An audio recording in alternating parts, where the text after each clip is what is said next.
것 같다는 생각이 들지 않습니까? 여러분이 만약 벤츠를 갖고 있다면, 아니 벤츠가 아니라 뭐 저는 토로스만 탈 때도 그랬어요.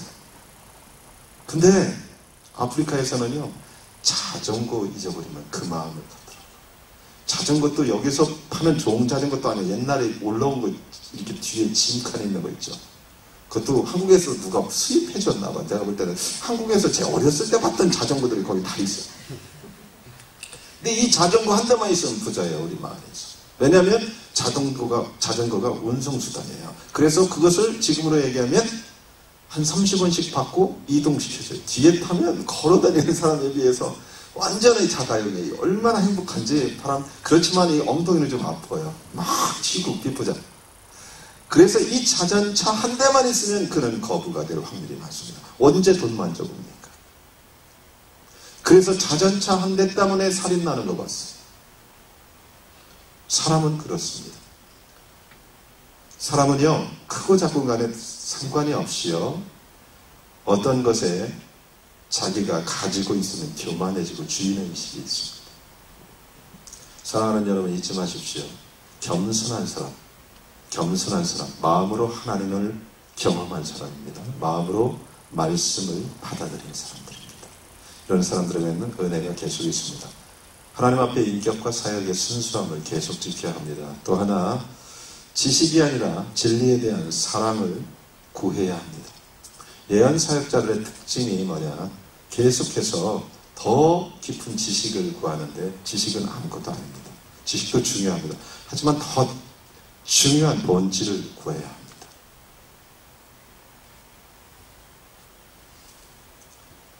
잊지 마십시오. 이 선지자 학교의 큰 목적 중에 하나는 아는 것, 더 많이 예언에 대해서, 영적인 것에 대해서 아는 것이 아니라 여러분 자신이 변화되는 것입니다.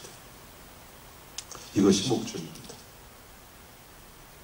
여러분들이 정말 더 많이 알기를 원한다면 제가 책을 몇 권 소개시켜 드릴 수 있어요. 그분들은 탁월한 예언 사역자들입니다. 저는 그 책들을 참조하지만 기도하면서 준비합니다. 하나님께서 그때그때 주시는 말씀이 있습니다. 그걸 나눕니다. 하지만 지식적인 것만 구한다면 아무 의미가 별로 없습니다. 순간적인 감동으로 끝납니다. 또 하나, 하나님과 친밀함이 예언사역의 근본 동기가 되어야 합니다. 예언사역을 통해서 자기를 드러내고 뭔가 한번 해보고 교회를 위해서 열심히 헌신하겠다, 그런 마음도 잘못된 동기입니다. 자, 제가 그랬어요. 예수님께서 요한복음 21장에 제자들을 찾아와서 그랬어요. 다 먹이고 나서 베드로에게 내 양을 쳤니? 그러면 내가 너를 사랑할 텐데, 이렇게 얘기했어요. 그죠? 우선순위가 뭐예요? 내가 나를 사랑하느냐였어요. 사역보다 우선이 뭐예요? 주님을 친밀해지는 겁니다. 그리고 난 후에 내 양을 쳐라 그랬어요. 많은 사람들이 이것을 혼동합니다. 저도 그랬어요. 계속해서 제가 주님을 기쁘시게 하고 주님을 사랑하는 것이 주님의 일을 하는 거라고 생각했어요. 굉장히 큰 은혜였죠. 제가 일 안 해도 주님은 주님의 일을 할 수 있습니다. 무슨 의미인지 아시겠어요? 여러분, 너무 바빠지지 마십시오. 바쁜 사람 사실 주님과 친밀함이 없습니다. 위험할 수 있어요. 그래서 가장 중요한 것이 주님과의 친밀함입니다. 예언 사역자들은 무엇보다도 주님과 친밀해야 됩니다. 그래서 아모스 3장 7절에 보면 뭐라고 얘기해요? 여호와께서는 그의 비밀을 그종 선지자들에게 말하지 않고는 어떤 일도 행하지 않는다. 하나님께서는 지금도 하나님의 친구들을 찾고 있다고 말해요. 하나님과 친구라는 것은 주의 비밀을 알 수 있는 거고, 주님께 시간을 많이 드리는 사람들이에요. 이렇게 생각하면 돼요. 하나님께서 나에게 말하지 않고는 하나님은 어떤 일도 행하지 않는다까지 가면 돼요. 대단한 거죠. 하나님은 나에게 말하지 않고는 이 아틀란타에서 어떤 일도 행하지 않는다. 그 정도까지 친한 친구가 되면 여러분들은 성공한 예언 사역자입니다. 예언을 하기 위해서 몸부림치기보다는 주님과 친밀해지기 위해서 몸부림치십시오. 이것이 본질입니다. 이 마지막 때에는 예언 사역자를 쓰는 것이 아니라 주님의 친구들을 쓰십니다. 마지막 때뿐만 아니라 계속해서 하나님 그런 사람을 쓰셨어요. 이런 사람은 계속해서 생수를 공급받습니다. 계속해서 하나님을 경험합니다. 계속해서 목마르지 않는 깊은 샘 가운데 그가 거하는 것을 봅니다.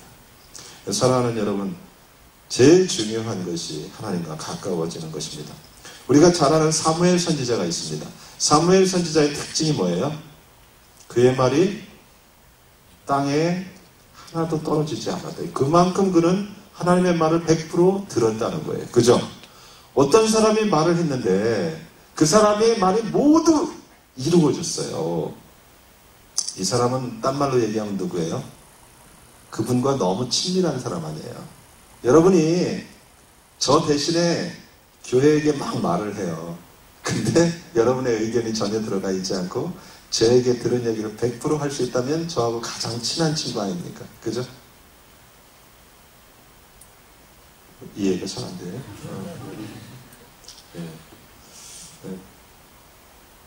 예언 사역에 대한 부르심도 참 중요하지만, 은사도 중요하지만 본질은 하나님과의 친밀함입니다. 계속해서 시간을 들이십시오. 주님과 깊이 만나십시오. 제가 다시 한번 말합니다. 이런 사람들이 존귀하게 쓰임받고 이런 사람들은 결코 열등감에 시달리지 않습니다. 비교하지 않습니다.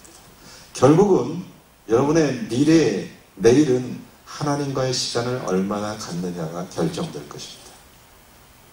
모든 사역의 열쇠는 하나님과 시간을 많이 가진 사람들이 쥐게 되어 있습니다. 잊지 마십시오. 하나님과 얼마나 친밀하냐는 굉장히 큰 능력을 발휘하고 그 안에 아이덴티티가 굉장히 견고하게 만듭니다. 하나님과 친밀함이 없는 사람들은 아이덴티티가 흔들려서 열등감에 많이 빠집니다. 그리고 헛된 길로 갑니다. 하지만 아무 일을 안 할지라도 지금 설령 1년째 아무 일을 안 할지라도 어떤 사람 보면 견고합니다. 근데 그 이유가 보면 그는 하나님과 친밀한 관계를 회복하는 중인 것을 발견해요. 밥빛이 아십니까? 사랑하는 나의 아버지. 제가 하와이 열방의 대학에 갔을 때 안식년으로 처음에 미국 들어오면서 그곳에서 밥빛을 만났습니다. 밥빛이가 사역을 다시 시작하는 시점이었어요. 밥빛이가 알다시피 아주 국제적인 예배 사역자로 쓰임받다가 동성연애에 빠졌습니다. 밥빛이 실제 보십시오. 얼굴이 얼마나 이쁘게 생긴 건지 몰라요. 미국 사람인데 덩치도 안 크고 얼굴이 너무 이쁘게 생겼어요. 그래 모든 미국의 큰 남자들이 좋아하게 생겼어요. 그런데다가 찬양까지 인도하니까 수많은 사람, 그러니까 순회를 계속하죠. 그러다가 같은 팀에 있는 멋진 남성하고 사랑에 빠지고 말았어요. 사단이 틈탄 거죠. 근데 밥빛이는 참 괜찮은 사람이었어요. 그것을 가지고 1년이 지나고 하니까 그런데도 하나님은 그를 쓰시고 있었어요. 여러분 잊지 마십시오. 제가 그러죠. 돌사자도 씁니다. 돌사자의 입에서 뭐가 나와요? 생수가 나오기 때문에 사자는 죽었어도 하나님이 그를 통해서 딴 사람을 살려요. 그는 죽었어요. 딴 사람 사는 건 둘째치고 그가 비참한 거예요. 사역자 중에 비참한 게 이겁니다. 나는 너를 모르겠다. 내가 선지자의 이름으로요 주의 기적을 행했고 수많은 사람이 봤는데 나는 널 모르겠는데 네가 전한 사람은 내가 알겠어. 사도 바울이 뭐라고 해요? 내가 복음을 전한 후에 내가 버림을 받을까 봐 두려워한다. 하나님 앞에서 깨어있어야 돼요. 사도 바울 같은 사람도 그랬어요. 그것처럼 비참한 게 없거든요. 안 그래요? 한 번 쓰고 버리는 것처럼 비참한 게 없잖아요. 밥빛이는 그의 사역 가운데 간증해 보면 역사가 일어났어요. 계속. 그러니까 더 힘든 거예요. 자기는 밤에 호텔방에 오면 나쁜 짓을 하는데 아침에 무대에서만 몇천 명의 젊은이들이 열광을 하고 예수를 영접하는 거예요. 그러고 저녁에 오면 또 공허해요. 그는 그렇게 시간을 보냈습니다. 너무 힘들었어요. 그렇지만 그는 참 하나님의 은혜를 입은 사람이었어요. 그래서 그는 로렌 커닝한테 전화를 했대요. 너무 괴로웠어요. 왜? YM의 지도자니까, 멘토니까. 그리고 자기 얘기를 다 했어요. 내가 실은 지금 음란죄 가운데 있습니다. 아주 어떻게 하면 좋습니까? 로렌 커닝은 같이 울어줬어요. 왜 울었어요?